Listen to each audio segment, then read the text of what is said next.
there's a lot of confusion. And now the confusion with what's going to happen with crypto on Tasty, with what's happening in crypto in the whole online brokerage business. It was only like 2 years ago we were so excited we're going to have 20 coins, we're going to have 50 coins, we're going to have 1,000 coins. We're going to basically, and then over time, the regulators have worked really hard, specifically Gensler and the SEC, to essentially say, you know what? No bueno, no crypto, and no crypto for you. Yes. I mean, basically, if you want to trade Bitcoin, Bitcoin Cash, Ethereum, or Litecoin, those are your 4 choices. Beyond that, you are shit out of luck. And essentially, that's what's happened to every firm except for Coinbase, who this is their business. They've taken a different stand. For firms like Tasty or Interactive Brokers or Robinhood, I mean, the fines are 100 times, 1,000 times what we make.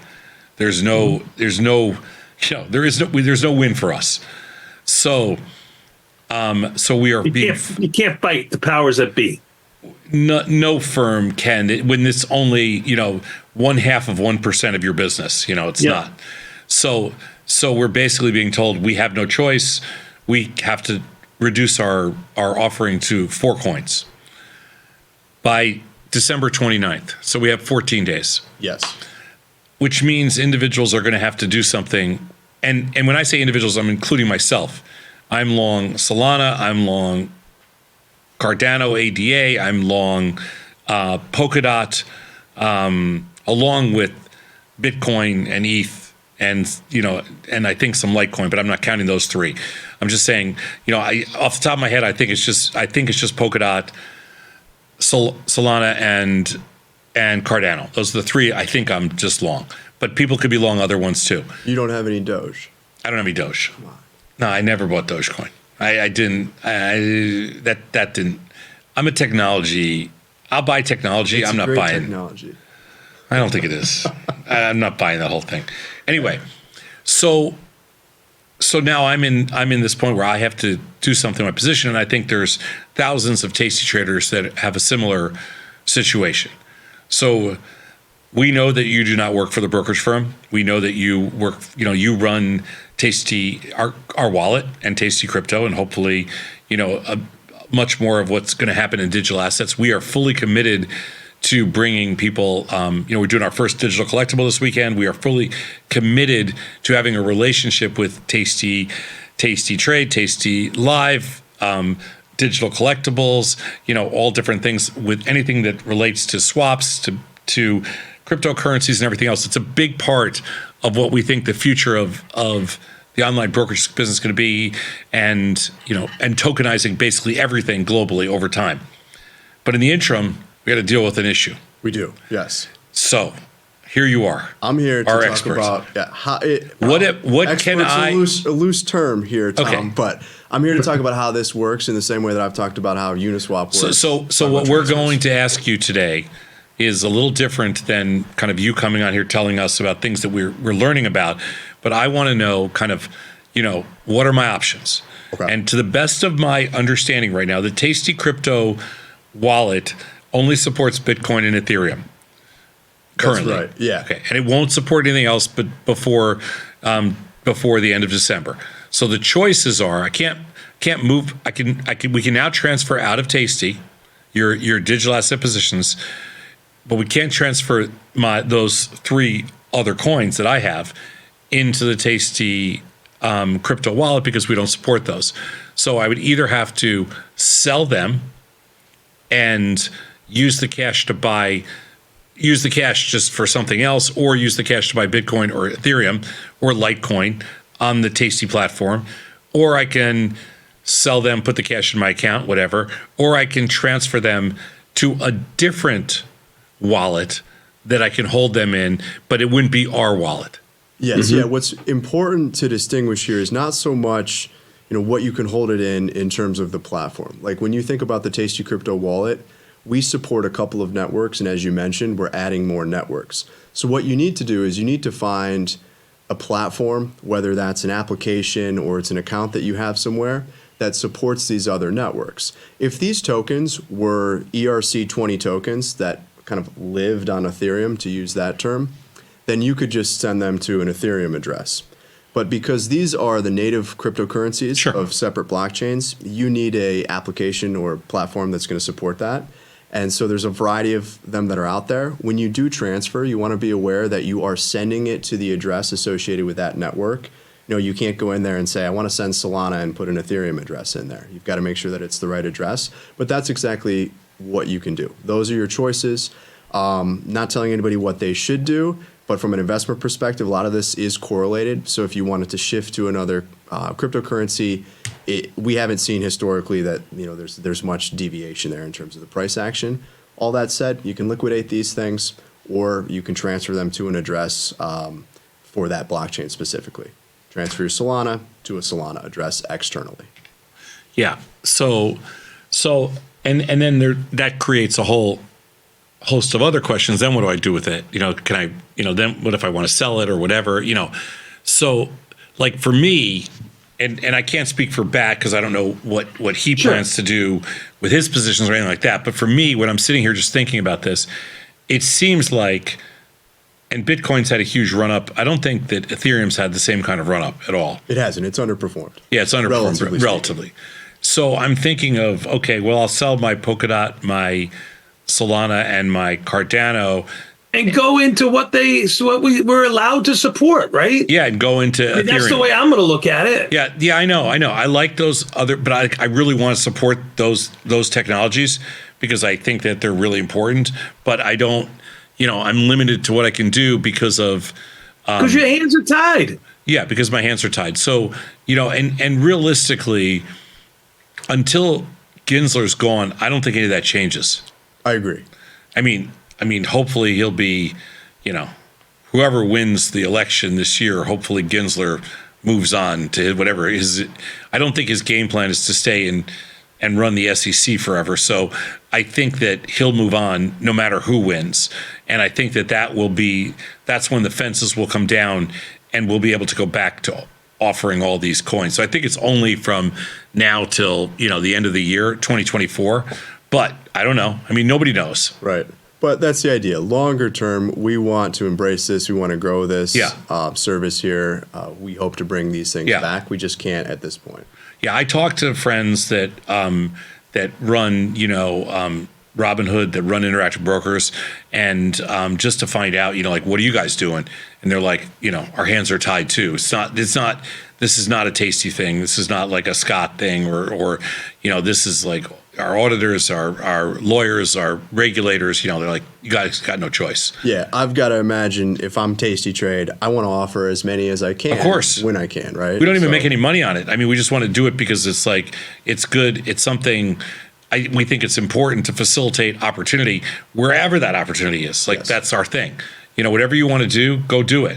But unfortunately, in this case, our hands are tied. They're like, if you move forward with this, you understand what you're subject to. Yeah. In some cases, the risk, as you mentioned, is not worth the reward at this point. Yeah, that's why I'm so happy that Coinbase decided to fight the good fight for everybody else.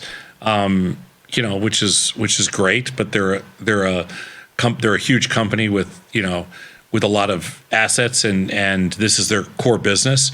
This is their business. They should fight the fight. Yeah. So I don't see them having any other choice. But I think the fact that they decided to fight the good fight is a good thing.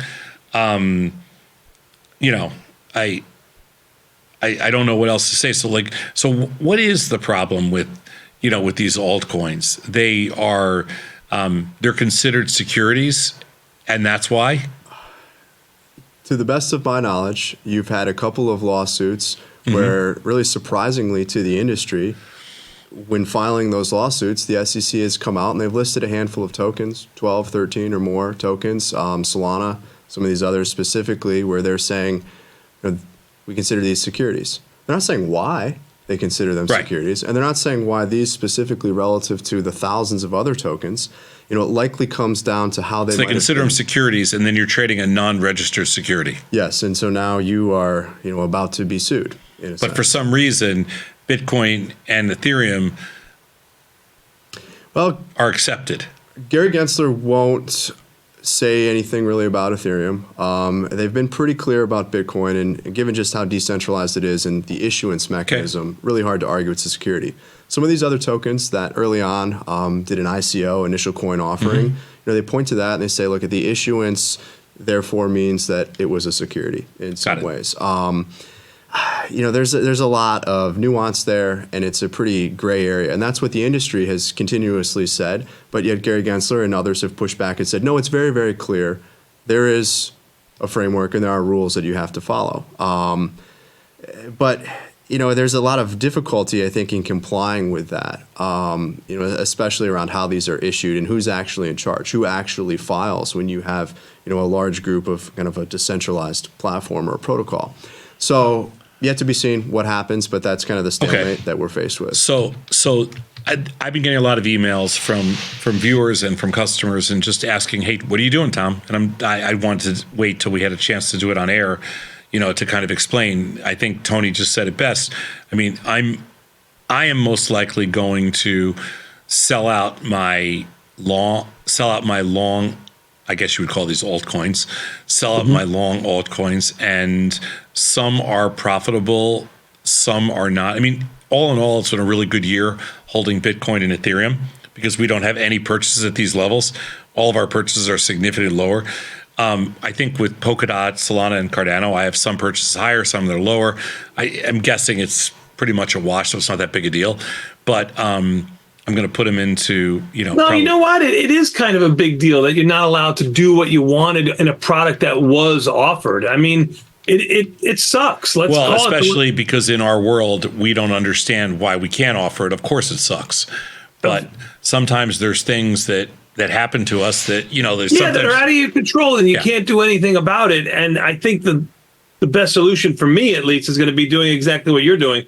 Selling what we will no longer support. Now, those four that we do support, just to be clear, it's BTC, ETH, LTC, and BCH, correct? That's right.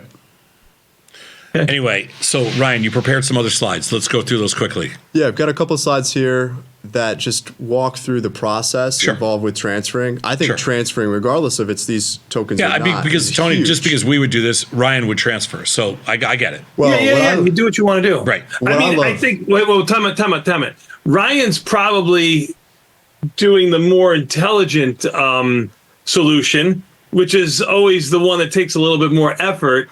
I'm just a lazy SOB, and I'm going to say 6 of one, half dozen of another. I don't, it's just a shot in the dark on a 50-50 play to the upside. I have just as much, I think I have just as much upside in the 4 I'll have than in the 4 I had before. Yeah. I mean, I think, you can, and we've looked at this in terms of, let's say, pricing Solana in Bitcoin, and that had outperformed quite a bit. Solana had relative to Bitcoin, but you've seen that roll over a little bit here. So maybe you see some relative strength in Bitcoin versus it. I think there's a lot of ways that you can trade it. I personally, Tony, am just excited about the fact that you can transfer in general. I think when I look at Tasty Trade, that's a huge value unlock for the company. But for me as a user, as a consumer of this, I can now go to one of the cheapest places, if not the cheapest place that I'm aware of, at least, to purchase crypto. And because I want to do something with that Ethereum on chain specifically, I can transfer that Ethereum out at a much, much cheaper cost than I can in a lot of the other areas or places that I'm doing it today. It's a $10 cap commission at Tasty Trade. I'm not promoting that, just objectively speaking, saying that's the commission there. When you buy crypto at Tasty Trade, you're not going to pay any more than $10, just like we cap those options trades. So that's super exciting for me. It's the cheapest in the whole industry. Yeah, now that I can move it out, right?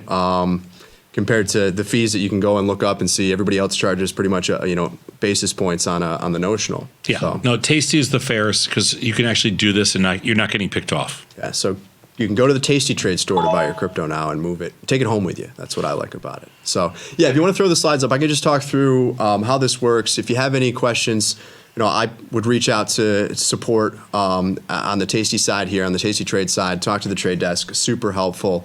But now that this feature is available, let's just quickly run through how this works. And a lot of what I'm going off of, you can find online on the Tasty Trade website through the Help Center. So if we just jump into this, we'll run through the slides really quickly. As we discussed, these are the cryptocurrencies that you can transfer now that we offer. We offer 8. It's going down to 4. Cardano, ADA, Polkadot, DOT, Dogecoin, Doge, DOGE, and Solana, SOL are all going to end at tastytrade in terms of tastytrade supporting them at the end of the month, but you can transfer them out, or as Tom and Tony, you guys have mentioned, you can liquidate those positions, move into something else. To do this, though, you have to enable cryptocurrency transfers. You've got to go to my.tastytrade.com, you've got to log in, and you've got to actually turn this thing on. I believe that they've talked about deposits also coming soon at some point in the future. Today, you can only withdraw from the tastytrade side. So you got to turn it on. Let's talk about how you do that. Just understand why we do that, because deposits are they're subject to a lot of scrutiny as to where it comes from. Like there's all these know your customer rules, and there's all this, know where the money came from, because we can't launder money for somebody. So when we're transferring something out, it's relatively easy because it's yours.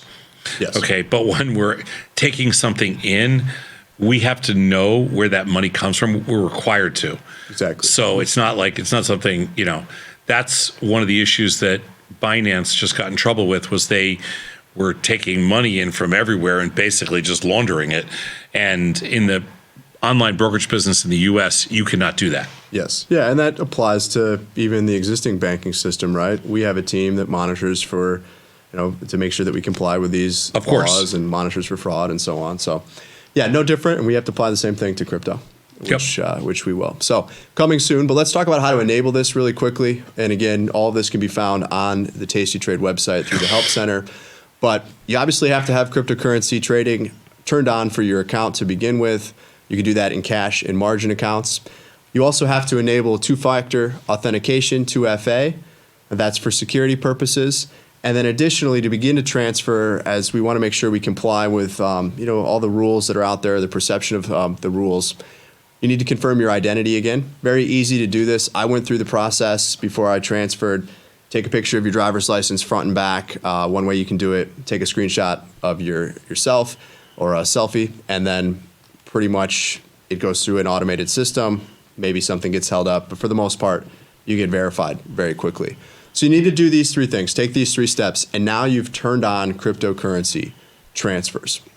If we jump to the next slide, talk about what the additional steps are here. So once you've turned this on, you go to my.tastytrade.com. You can fire up the brand new web-based trading platform, the redesign. It's a beautiful redesign. And you can go in here and you can add a wallet to the account that you want to transfer to. So that's kind of the final step here. You have to take that wallet address. If it's for Ethereum, you have to take your Ethereum wallet address and you have to enter it in here.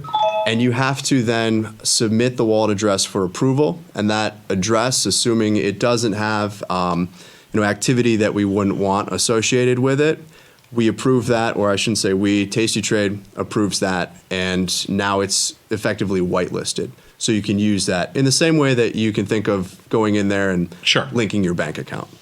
So once you've done that, now you're set. If you have cryptocurrency in the account that is settled, so it settles next day, you can move that balance out, or you have those existing balances of the tokens we discussed.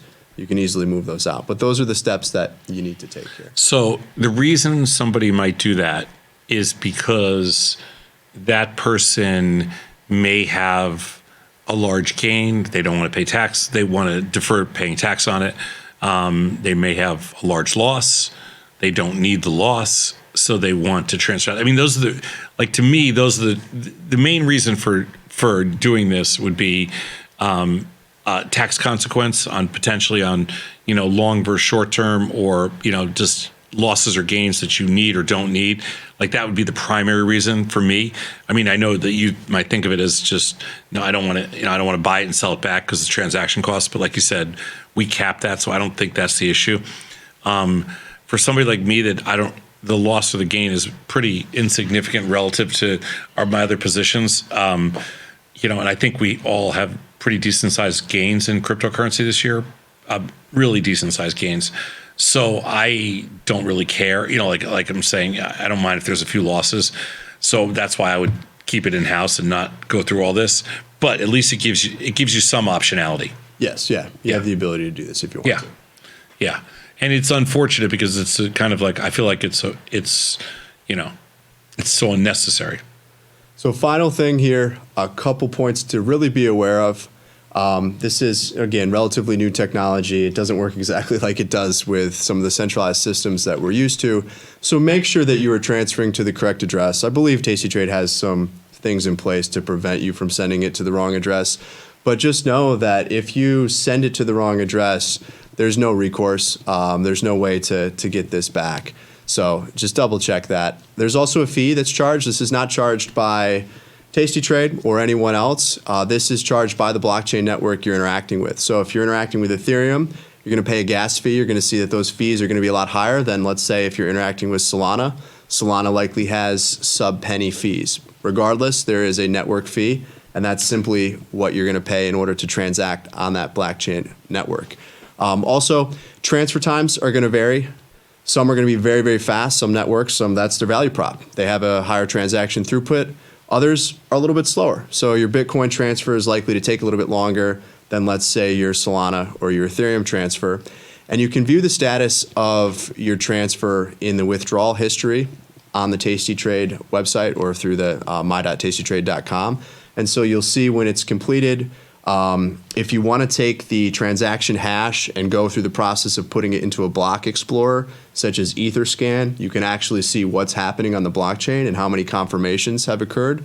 But most of the information that you're going to need to see is right there in the platform. And again, the tastytrade support team is fantastic. Reach out to them if you run into any issues. But super excited that they have since launched this in the last couple of days. Tony, any other questions? No, sir. No, sir. I think that's pretty well explains to everybody what the options Well, I don't know are. if it explains it, but certainly I have something to point everybody to. So this is where you go to get the information. Yeah, I think that, I mean, the options are very well laid out right now. And hopefully as time goes on, we can expand the functionality of our Tasty crypto wallet to be able to support, multiple blockchains and everything else. That's something we're working on as we speak. Yeah. Okay. Very good. Awesome. All right. Good job out of Thanks, you, Ryan. Ryan. We're going to take Thank you, guys. a quick 90-second break and come back. We're going to come back with Talking with Tom and Tony, 855-238-2789 or 855-BE-TASTY. That's the phone number to call. I got 4 or 5 lines open right now. You call in right now. You'll be first. We'll be back in 90 seconds. This is Tasty Live.